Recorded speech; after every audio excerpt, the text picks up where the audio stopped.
আপনি জানেন সেই মুহূর্তটা যখন আপনার ডাক্তার বলেন হয়তো আমাদের সিজারিয়ান করতে হতে পারে, আর আপনি হাসি মুখে মাথা নাড়েন, কিন্তু ভেতরে ভেতরে শত প্রশ্ন অজান্তেই চলে আসে। অদিতি আর আমি সেই অনুভূতিটা খুব ভালো জানি। আর সত্যি বলতে সেই প্রশ্নগুলোর প্রকৃত উত্তর পাওয়ারই অধিকার আছে, শুধু আশ্বাস নয়। আবার সেই ঘরে ঢোকার আগে আমি আপনাকে কিছু সত্যিই কাজে লাগবে এমন কিছু দিতে চাই, একটা উপায় যাতে আপনি বুঝতে পারেন আপনাকে কি বলা হচ্ছে, যাতে আপনি এই সিদ্ধান্তের অংশ হতে পারেন, শুধু যাত্রী হয়ে না থাকেন। আসলে ব্যাপারটা হলো, সব সিজারিয়ান সুপারিশ একরকম নয়। এগুলো সাধারণত 3টি পরিস্থিতিতে করে, আর আপনি কোন পরিস্থিতিতে আছেন সেটা বোঝা সবকিছু বদলে দেয়। প্রথম পরিস্থিতি হলো মেডিকেল ইমার্জেন্সি। কোনো সিদ্ধান্ত নয়, কোনো দেরি নয়। যদি আপনার প্লাসেন্টা পুরোপুরি জন্মনালীর পথ আটকে দেয়, যাকে প্লাসেন্টা প্রিভিয়া বলা হয়, তাহলে স্বাভাবিক প্রসব শারীরিকভাবে অসম্ভব এবং বিপজ্জনক।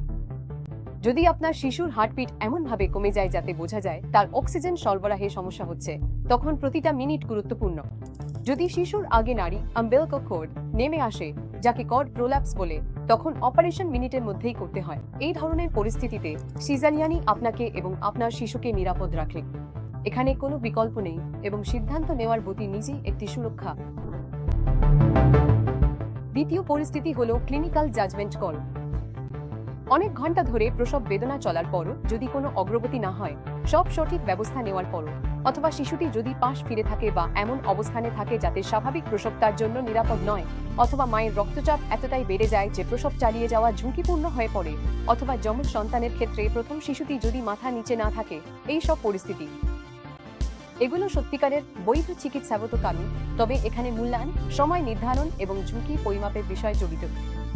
এই ধরনের পরিস্থিতিতে আপনার অধিকার আছে জানতে যে আপনার ডাক্তার ঠিক কি দেখছেন এবং কেন এখনই এই সিদ্ধান্ত নেওয়া হচ্ছে, পরে নয়। তৃতীয় পরিস্থিতি হলো পরিকল্পিত বা ইলেকটিভ সিজারিয়ান, যা আগেভাগেই সিদ্ধান্ত নেওয়া হয় আপনার ইতিহাস, শারীরিক গঠন, আগের প্রসবের অভিজ্ঞতা, অথবা আপনার নিজের সচেতন পছন্দের ভিত্তিতে।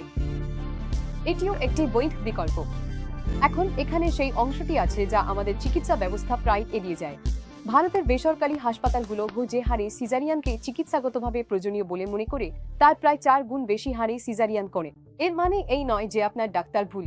এর মানে হলো পুরো ব্যবস্থাটি সময়ের চাপ, মামলামুখ দমার ভয় এবং সময়সূচির বাস্তবতার মধ্যে থাকে, যার ফলে মাঝে মাঝে আপনার প্রাপ্য আলোচনা সংক্ষিপ্ত হয়ে যায়। তাহলে আপনি কোন পরিস্থিতিতে আছেন জানার সবচেয়ে ভালো উপায় হলো জিজ্ঞাসা করা। আর আমি জানি আপনি কি ভাবছেন। জিজ্ঞাসা করা কি ঠিক হবে? আমার ডাক্তার কি ভাববেন আমি ঝামেলা করছি, চিন্তাটা আমি দূর করে দিই। প্রশ্ন করা মানে বিরোধিতা করা নয়। এটাই আসলে সচেতন সম্মতির মূল বিষয়। তাহলে এখানে 3টি প্রশ্ন আছে, এগুলো লিখে রাখুন। প্রথমত, কোন নির্দিষ্ট লক্ষণ বা অবস্থা এই সুপারিশের কারণ? দ্বিতীয়ত, এটা কি জরুরি অবস্থা নাকি বিকল্প নিয়ে আলোচনা করার সময় আছে? আর তৃতীয়ত, সিজারিয়ান করার ঝুঁকি কি এবং আমার নির্দিষ্ট পরিস্থিতিতে স্বাভাবিক প্রসবের চেষ্টা করলে কি ঝুঁকি থাকতে পারে? যে ডাক্তার নিজের সুপারিশে আত্মবিশ্বাসী, তিনি এসব প্রশ্নকে স্বাগত জানাবেন। আপনি এই শিশুটিকে বড় করেছেন এবং শিশুটি কিভাবে আসবে তা বোঝার অধিকার আপনার আছে। আপনি যদি দ্বিতীয় মতামত চান বা কারো সঙ্গে আলোচনা করতে চান, তাহলে ফ্যাক্টতে একজন যাচাইকৃত স্ত্রীরোগ বিশেষজ্ঞের সঙ্গে পরামর্শ করুন। আপনার প্রশ্নগুলো তাদের সঙ্গে শেয়ার করুন যাদের জানা দরকার। কার্যকর পরামর্শ পেতে এই চ্যানেলটি সাবস্ক্রাইব করে বেল আইকন টিপুন। আর দ্বিতীয় পর্বে আমরা অপারেশন থিয়েটারের ভেতরে যাব এবং দেখব সিজারিয়ান অপারেশনের সময় আসলে কি হয়, অ্যানেস্থেসিয়া থেকে শুরু করে শেষ ধাপ পর্যন্ত, এবং অপারেশনের পর 6 সপ্তাহে আপনার শরীর কিভাবে প্রতিক্রিয়া দেয়। ওখানে দেখা হবে।